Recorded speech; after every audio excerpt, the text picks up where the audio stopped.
गुरु जी कुछ भी हो सकता है इसमें। देखो ये परमात्मा है, ये अपनी तड़प बनाने के लिए कुछ भी लीला कर देगा। जैसे धर्मदास जी को 6 महीने उन्होंने तड़पाया, भाव बनाए, लोहा गर्म किया, ये कुछ भी लीला कर सकता है भगत जी। देखो कल को किसी कारण से अगर भगवान नहीं आए जेल से, तो ये ज्ञान क्यों करवाया जा रहा है, ये विश्वास क्यों प्रकट करवाया जा रहा है, वो भी हमारी परीक्षा हो सकती है कि हमने भगवान को शब्द स्वरूप ही माना या फिर उनको हमने शरीर में मान लिया। हमने परमात्मा मान लिया तो परमात्मा है, वो जेल से आए ना आए, आज आए 10 साल बाद आए, उसकी मौज हमारे लिए तो हमारे हृदय में हमारे पास में है। देही को सतगुरु कहे यो तो सुंदर ज्ञान, ब्लैक का लगा हुआ है उधर, वाको सतगुरु जान। ये लगाया जिस चीज की आवश्यकता होगी, जिस मंत्र की आवश्यकता होगी, परमात्मा कहीं भी इसका ब्लैक वाला निकाल दो। गुरु जी ने कबीर सागर के सरलार्थ में यहाँ तक लिख दिया, कल को यदि आपके गुरु शरीर छोड़ते हैं, आपने शोक व्यक्त नहीं करना। अगर आप रोने लग गए फेल हो जाओ, क्योंकि आपने गुरु जी को शरीर में मान लिया। यहाँ तक परमात्मा ने संकेत दे रखे हैं सारे। तो हमने जो उसका है वही लगाना पड़ेगा। मतलब कुछ भी मन में ये नहीं सोचना। देखो भगत जी परीक्षा कल को हो सकता है, मतलब फांसी पे लटका दिया जाए एक समय के लिए। सोचो इन चीजों को, हमें सोचना पड़ेगा भगत जी। हमारे क्या भाव है, वो हमारी परीक्षा है कि क्या देख रहे हैं। मुझे हार्डमास का पुतला समझ रहे हैं, क्या समझ रहे हैं। नहीं जेल में आए, जेल से परमात्मा मान लो गए सतलोक, तो हमारे क्या भाव होंगे उस समय। अगर भगवान मान लिया तो भगवान मान लिया, कोई शोक नहीं, कोई। देखो भगत जी, आज से पहले हमने भक्तों को भावुक किया है क्या कि भाई परमात्मा जेल में बैठे हैं, मालिक की छाती की बाढ़ तक उखाड़ लिए गए थे बड़ौदा कांड में। आज परमात्मा का 30 मतलब दिन तक रिमांड हुआ है। हमें पता है, उस समय भी मालूम था कि ये भगवान है, और भगवान को कोई दर्द नहीं होता, कोई परेशानी नहीं होती। भगवान का चाहे छाती का बाल उखाड़ो, चाहे सिर का बाल उखाड़ो, परमात्मा है भगत जी। उसका रूप है शब्द, लेकिन वो लीला। और हमारे से परमात्मा ने वो समाज को भावुक किया। क्यों? क्योंकि कम से कम एक बार भावुकता में आके तुम मेरा जो दुख दर्द है उसको समझो। जो ये गलत लोग हैं इनका साथ छोड़ो, एक बार तुम इस जो है सच्चाई से जुड़ो। और सच्चाई से जुड़ने के बाद में फिर तो आगे का ज्ञान शुरू होगा कि ये कौन है, ये शब्द स्वरूपी है या तुम्हारी तरह हार्डमास का है। परमेश्वर है तो कोई दर्द नहीं, कोई परेशानी नहीं। वो चाहे जेल में बैठे, चाहे सतलोक में बैठे, वो राजा है। अब देखो एक एग्जाम्पल, आप देखो भगत जी, हर चीज का प्रमाण छोड़ा है परमात्मा ने। और सौभाग्य की परमेश्वर ने आप और हम जैसों को निमित्त बनाया इन चीजों के लिए। फिर आपको मालूम पड़ेगा कि क्या रिमांड है, क्या चीज है।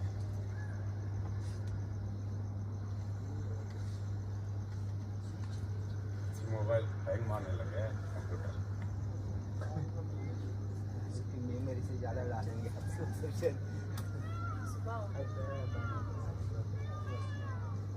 लाने लग गई है।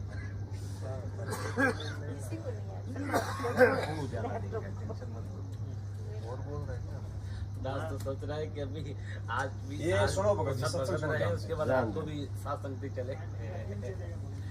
देखो इससे मालूम पड़ेगा कि हमारे परमात्मा कौन। सब लोग मत जाना, आज रहना रात भर, उसके बाद परसों। हाँ कोई बात नहीं। ये इंटरव्यू है, सारनामी का इंटरव्यू है। जयपुर सात संगति में आया था ये सारनामी झज्जर का कर्मवीर, फिर इसका पीला पर्चा निकल गया, वापस भाग गया। इनका स्टैंड नहीं है, इनका डरते हैं बेचारे। अब इसको, ये आज की बात नहीं है कोई, ये बहुत पुराना भगत है। इसको ऐसा कोई रोग था, डॉक्टर इंजेक्शन लगा कि इसकी वो मवाद निकालते थे। इसको बड़ा दर्द होता था, रोता था ये।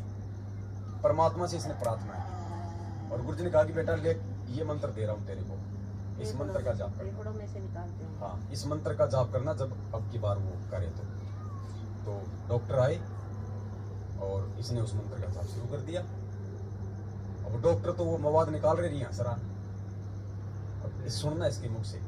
तो जब परमेश्वर अपने एक छोटे से शिष्य को एक छोटा सा मंत्र देके और उस दुख से बाहर निकाल सकते हैं, डॉक्टर इंजेक्शन ठोक रहे हैं, उसको मालूम ही नहीं पड़ रहा, तो रिमांड किसका हो रहा है? कौन रिमांड करेगा, किसका करेगा? शब्द का क्या रिमांड लेगा वो? लेकिन हम जीव हैं, हम उसी भावुकता से हम समझेंगे। हम जब तक उस दर्द को महसूस नहीं करेंगे तब तक हम उनके प्रति वो प्यार पैदा नहीं हो पाएगा। इसलिए हमारे को उस समय दास को मालूम था, लेकिन दास जबरदस्ती आप लोगों को भावुक कर रहा था कि एक बार इस भावुकता में इनका साथ छोड़ दें, एक बार आए तो सही इधर। फिर आगे का फिर मालिक संभाल लेगा। तो उस समय भावुक करना कई बातों पे जरूरी था।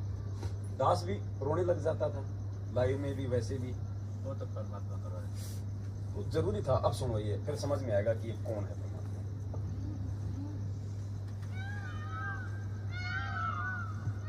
नमस्कार सर। सत्साई।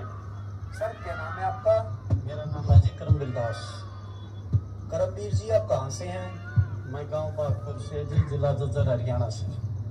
सर संत रामपाल जी महाराज से कब जुड़े आप?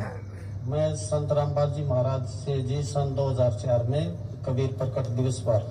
सर संत रामपाल जी महाराज से नाम उपदेश लेने से पहले क्या आप कोई भक्ति साधना भी करते थे? जी हमको किसी भी पंथ से नहीं जुड़े थे। एक गांव में दादा दुनियाड़ा की मंडी थी जी, वहाँ पर Welcome to मंगलवार Candy को Tech जोत Music लगाते थे World. प्रसाद। Bluetooth mode. वैसे मैं गुड़गामा भी गया, हमारे पास मेरी देवी का मंदिर है, वहाँ भी धोख मारते थे जी। मेन मतलब हम किसी की पूजा नहीं करते थे जी। सर जी उनके हमें भक्ति का उनका ज्ञान ही नहीं था। हम देवी की पूजा करते थे, कढ़ाई करते थे, लेकिन देवी का असली मंत्र का भी नहीं पता था। तो उनसे लाभ क्या होता हमें? कुछ भी नहीं जी। सर संत रामपाल जी महाराज से नाम दीक्षा लेने के बाद आपको क्या लाभ हुए? संत रामपाल जी महाराज से नाम लेने के बाद जी बहुत फायदे हुए जी। पहला फायदा तो यही हुआ मेरे को कि मैं 2006 में जब करोथा कांड आर्य समाज ने किया, तो जी आर्य समाज जी मेरी परचून की दुकान थी, गांव में अकेला था और धूम्रपान की कोई चीज न रखने के कारण मैं गांव में प्रसिद्ध था। मेरे को यही बोलते थे भाई रामपाल की दुकान पर जाएंगे, तो गाली पड़ लिए जी। मैंने जी नाम खंडित कर दिया तो एक ने मेरे पे गाल दी जी, और मैं बहुत तगड़ा बीमार हो गया। उससे पहले मैं एक भविष्यवाणी हो रही थी कि जब आप 42 साल के हो जाएंगे तो आपकी डेथ हो जाएगी, लेकिन वो भविष्यवाणी मैं भूल गया था जी। तो गाल गलने के बाद में मैं इतना बीमार पड़ गया जी, मेरे को पता ही नहीं मेरे साथ क्या हो रहा है।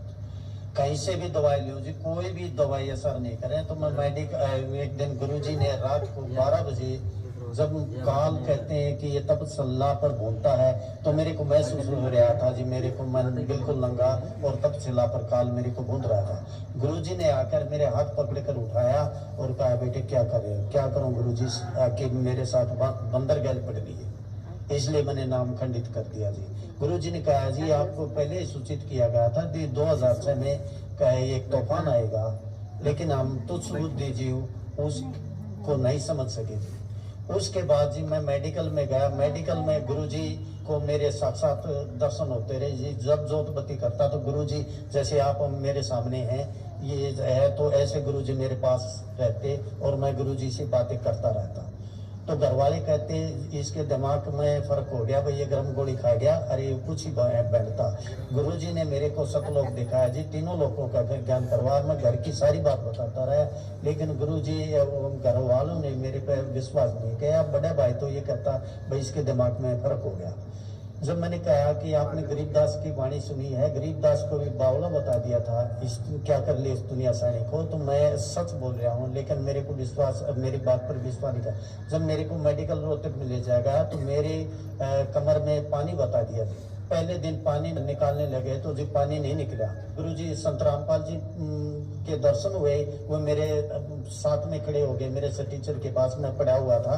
तो संत गुरु रामपाल जी महाराज ने से मैंने अरदास लगाई, गुरुजी ये मेरे कमर में पानी बताते हैं, पानी है नहीं। गुरुजी ने आदेश दिया, वो पानी तो कल भी नहीं था और आज भी नहीं निकला। माँ गुरुजी ये फिर मेरे को वैसे करते हैं, दर्द इतना होता है कि धरती आसमान एक हो जाता है। तो संत रामपाल जी महाराज ने मेरे को एक विधि बताई, मैं अपने आपे से अपने शरीर से बाहर हो गया। अब भाई जब भी ये क्रिया करते हैं, ये अपना काम करते हैं, इनके कार्य में बाधा मत डालो, और जो करते कर रहे, जो आपकी बीमारी थी वो मैंने काट दी, अब तो ये अपनी क्रिया करने दो। अगले दिन जी फिर मेरे को पानी की चेकिंग के लिए गए। मैंने डॉक्टर से कहा, माँ डॉक्टर साहब मेरी पर्ची पर लिख दो, मेरे कमरे में पानी नहीं है। डॉक्टर साहब ने भी मना कर दिया, लेकिन ये कहा भाई पानी तो है नहीं, लेकिन आप चेक करवाओगे तो मैं आपको लिखूंगा, वैसे नहीं लिखूंगा। फिर मेरे गुरुजी संत रामपाल जी दोबारा बताई विधि मेरे याद आई, मैंने कहा जी निकाल लो। बेंच पर लेट गया और गुरुजी के ने जो विधि बताई थी संत रामपाल जी महाराज ने, उस विधि का मैंने स्मरण किया, तो उन्होंने पानी निकाला, पानी निकला नहीं। मेरे को पता नहीं मेरे साथ क्या हो रहा है। तो जब वो कहे, बड़ा भाई था छोटा लड़का था जी, तो वो कहने लगे चल भाई उठ रहा है, तो मैं हंस रहा था। तो वो कहने लगे भाई कल तो तू किल के मार के रो रहा था, आज तू हंस रहा है। मैंने उनको यही कहा, आज मेरे पास कोई शक्ति थी, मालिक मेरे साथ में खड़े थे, उन्होंने मेरे को ये दिया, मेरे को किसी प्रकार का भी कोई दर्द नहीं हुआ। अब बताओ, मालिक ने इसको एक विधि बताई, मतलब ये अपने मतलब शरीर से बाहर हो गया उस समय, और अब उस शरीर में चाहे उसमें चाहे सुइया ठोको कुछ ही ठोको, तो जब रिमांड लेंगे तो क्या भगवान शरीर से बाहर नहीं हो जाएगा? ले भाई ठोक लो इसने, क्या मारोगे? परमात्मा को निकलने की जरूरत नहीं है उनको, तो कहाँ निकलेंगे? क्या निकलेगा उनका? जब वो शब्द है, कुछ है ही नहीं। 600 साल तो पहले ये मालिक है बहन जी, लेकिन वो भावुकता में भगत समाज को लाना बेहद जरूरी था उस समय। परमात्मा के लिए रोना भी चाहिए, परमात्मा तो कहते ही है, भावुकपन के लिए हमें होना ही चाहिए। वो भाव तभी तो जागृत होंगे ना। लेकिन एक स्थिति ऐसी भी आ जाएगी बहन जी, जब ये भगवान आर पार समझ में आ जाएगा ना, फिर रोना क्या, फिर तो वहाँ पे सुर्ती लगेगी। फिर तो रोना इसी बात का होगा कि भगवान रह ना जाए यहाँ पे, बस उस बात का रोना आएगा, परमात्मा को गलती ना हो जाए बस।